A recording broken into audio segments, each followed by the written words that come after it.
Hello, my name is Diana, and I'm 25 years old. The incidents I'm going to tell you about happened a couple of years ago. They involve my ex-fiancé Zach and his sister Eva. Eva and I were friends before I started dating Zach. We worked together at the same coffee shop and quickly became close. When we met, I was a senior in high school, and she was in her final year of college. Despite the age gap, we bonded over our shared time off and often hung out outside of work hours. Before you think it's odd that I started dating Eva's brother, I had no idea she even had one. We rarely talked about our families and only ever mentioned our parents. I met Zach in my second year of university. By then, Eva had moved to another state for work, and I missed her terribly. We still kept in touch, calling each other every other day. Eva had been both a friend and a mentor to me, helping me through college and teaching me how to socialize, as I was quite shy and antisocial. Eva suggested that frat parties were the best way to meet people. Even though I wasn't big on parties, I decided to give it a try because I hadn't made many friends in my first 2 years of college. At the party, I felt overwhelmed by the crowd and loud music, so I sat down on a couch to catch my breath. That's when Zach sat next to me. "Hey, are you okay?" he asked, noticing my discomfort. "Yeah, I'm fine," I replied. "Did you drink too much or did you drink something uncovered?" "Oh no, I didn't drink anything. I'm very sober." "That's a shame. Is this your first time at a party?" "Yeah, how could you tell?" "Well, you look like you'd rather be anywhere else but here." "Okay, that's fair. I'd much rather be back in my room reading a book than being shoved around by sweaty, drunk strangers." "Why are you here then?" "My friend convinced me this was the best way to make friends in college." Like an idiot, I listened to her. There are definitely better ways to make friends. "Where's your friend? Shouldn't she be keeping you company?" "She's a few years older and in a different state right now." "That's rough. Hey, do you want to maybe grab some burgers and milkshakes?" "I don't have a car, so that's not possible." "Don't worry, I have a car. I can drive us." "I don't think it's smart for you to drive if you're drunk." "I'm not drunk. I'm abstaining from alcohol at the moment. I partied too hard last week, and the aftermath was not pretty." "I don't believe you." "All right then, there's a great little burger joint a bit away from campus. You up for a walk?" Just as I was about to turn Zach down, a drunk girl fell on top of me, laughing loudly. I helped her up and then turned back to Zach, agreeing to the walk. The burger joint was a 40-minute walk from campus, but it didn't feel that long. Zach and I got to know each other better during the walk. He was in his second year as well, studying finance while I was studying marketing. We discovered we were from the same part of the city. When we arrived at the burger joint, we were ravenous and ate as if we hadn't seen food in days. We grew more comfortable with each other as time passed. On the walk back to campus, we laughed so much and leaned on each other for support, appearing as if we were drunk. Zach walking back to my dorm room and hugged me goodbye. We exchanged numbers and promised to meet again. I was on cloud nine. Not only had I made a new friend, but I had also found a guy I genuinely liked. I had dated a few guys in high school, but I had never been this excited about anyone. For the first time in my life, I was looking forward to college. It had always been something I dreaded, thinking I'd never fit in. But meeting Zach felt like the start of something new. I couldn't wait to tell Eva about my night with him. I texted her and asked if we could hop on a video call. About half an hour later, we were face to face, and one look at my expression told Eva that something big had happened. "What happened?" "Don't hide anything." "I know something good happened," she demanded. "Well, I took your advice." "Oh my God, did you go to the party against my better judgment?" "I hated it, Eva." "Oh well, at least you tried." "I'm sorry I suggested it. Maybe you could meet someone in the library instead." "Stop it, let me finish." I was very uncomfortable at the party. I sat on the couch like the loner I was until a guy sat next to me and started talking. "Oh, did he do something bad?" "If he touched you inappropriately, I'll fly back and beat the hell out of him." No, Eva. He was actually worried because he thought my drink got spiked."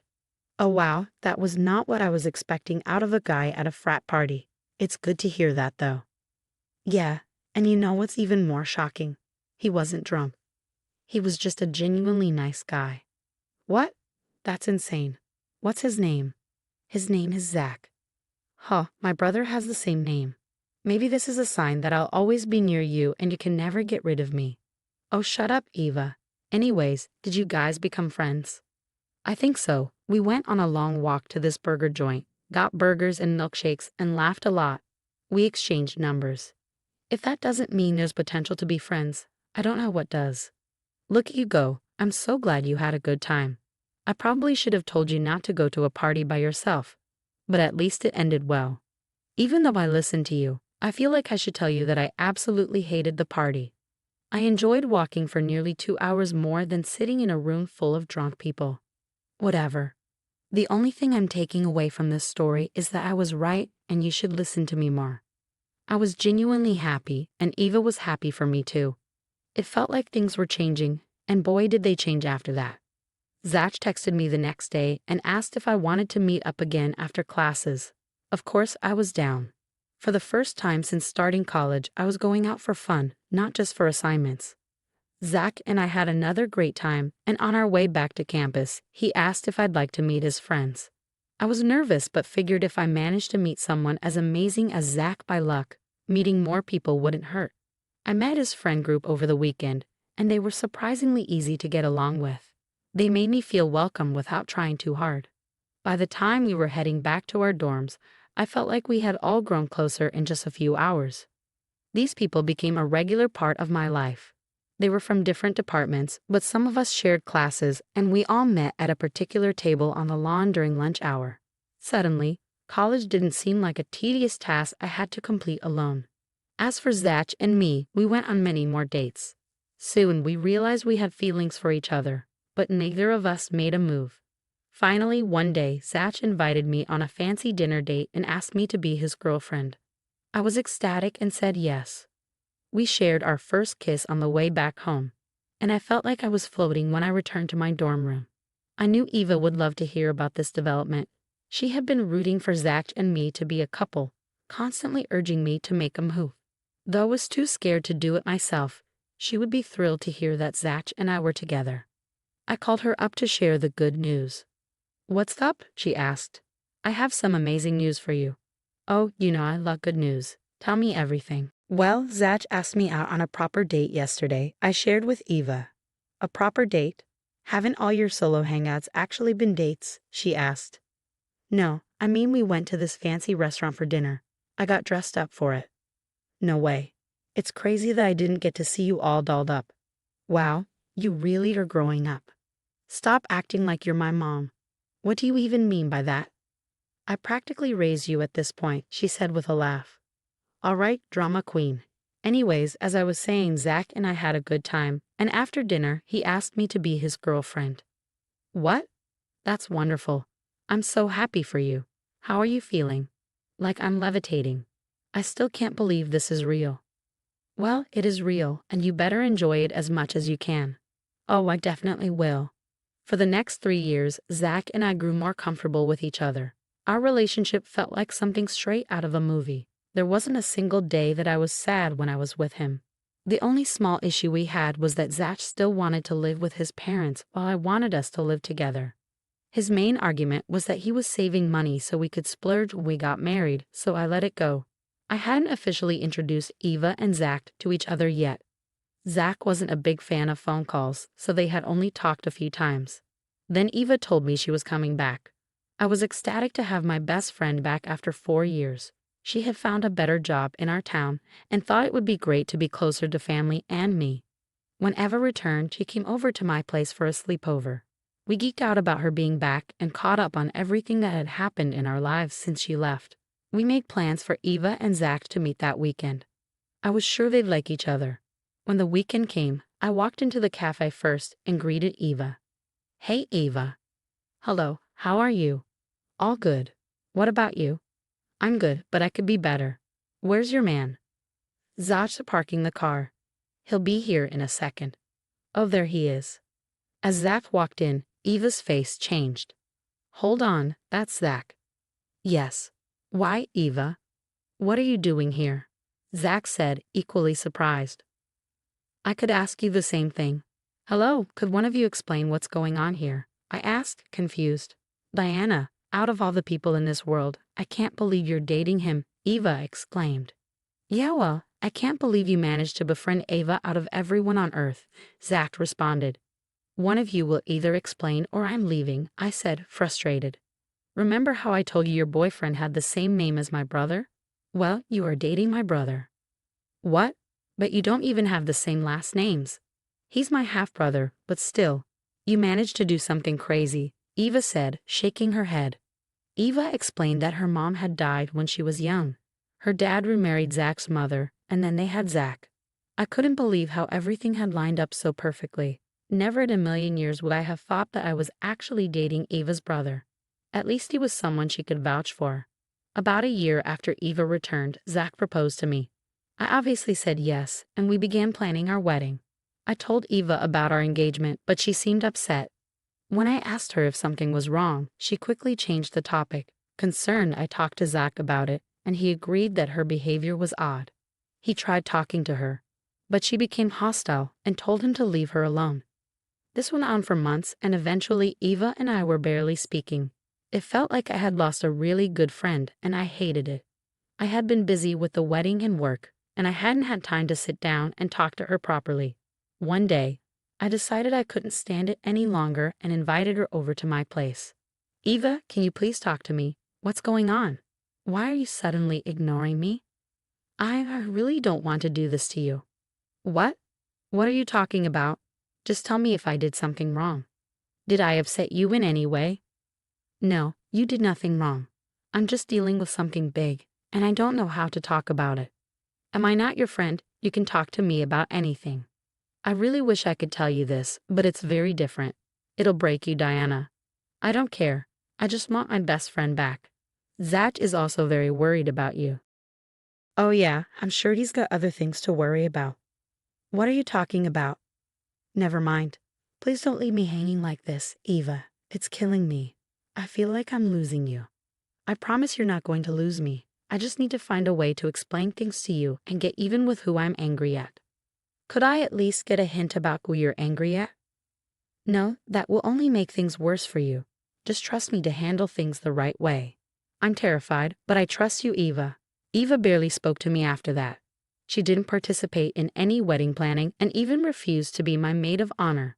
I was heartbroken. I trusted that Eva wouldn't leave me hanging. The months passed, and soon it was the day of Zach and my wedding.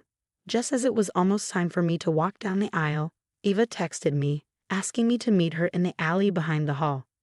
Confused and concerned, I asked why she couldn't come to my room. She insisted it was important that no one saw her. Whatever she wanted to tell me sounded urgent. I informed one of my bridesmaids that I'd be a few minutes late and went to find Eva. I found Eva pacing back and forth in the alley. She quickly walked up to me, grabbed my hand, and placed a USB in it. Before I could ask her what it was for, she told me I needed to play the video on the USB and expose her brother. I was baffled and scared, but I trusted Eva. I instructed one of the staff to give the USB to the person in charge of the presentations on the projector, with instructions to play it as soon as I walked down the aisle. 2 minutes later, my heart racing, I walked down the aisle. Zach looked at me with awe, tears running down his face. Despite my fears, I hoped he had done nothing wrong.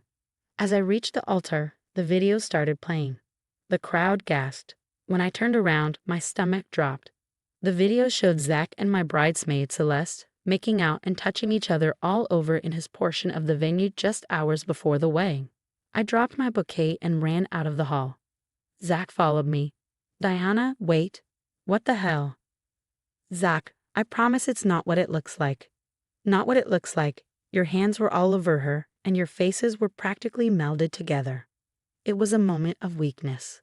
A moment of weakness right before our wedding. Really, Zach? At least come up with better excuses. Okay, fine. Celeste and I started messing around 2 years ago. Great. So while you were professing your love for me, you were sleeping with your best friend. We drank a little too much, and one thing led to another. You're disgusting. Why would you keep me in the dark for so long?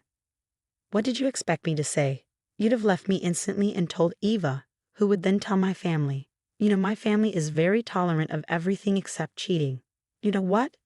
You just ruined my life. Why are you getting mad at me when you're facing the consequences of your own actions? You could have come to me privately instead of humiliating me like this. Cry me a river. You deserve this. I'm glad I found out before marrying you. If I hadn't found out, you would have kept it up, wouldn't you? Yeah, that's what I thought. You're not even sorry for cheating on me. You're only sorry you got caught. You know what? Screw you.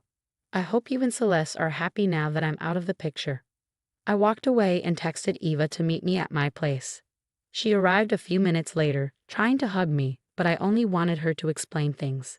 She told me that after coming back, she stayed with her parents for a while. One night, she heard two pairs of feet shuffling into Zach's room and thought it was me. She got up to talk and tease us for sneaking around, but she walked in on Zach and Celeste. In shock, she didn't grab evidence and just went back to her room. She couldn't look at me without feeling guilty. She tried for months to find evidence, knowing I wouldn't believe her without it. When she finally did, she wanted me to take revenge in the best way possible. I hugged her tightly, grateful she had my back. She apologized repeatedly for keeping it from me, but I understood her reasoning. She stayed with me, consoling me through the shock of my relationship ending. A few months have passed since then. Healing has been a long process. Zach's tried to contact me, but I blocked him everywhere. Eva told me no one in their family was speaking to him, and their parents had kicked him out. Celeste had also dumped him for someone else. It's satisfying to see Zach's life fall apart while mine is getting better, thanks to the one person who always had my back. Cheers to that.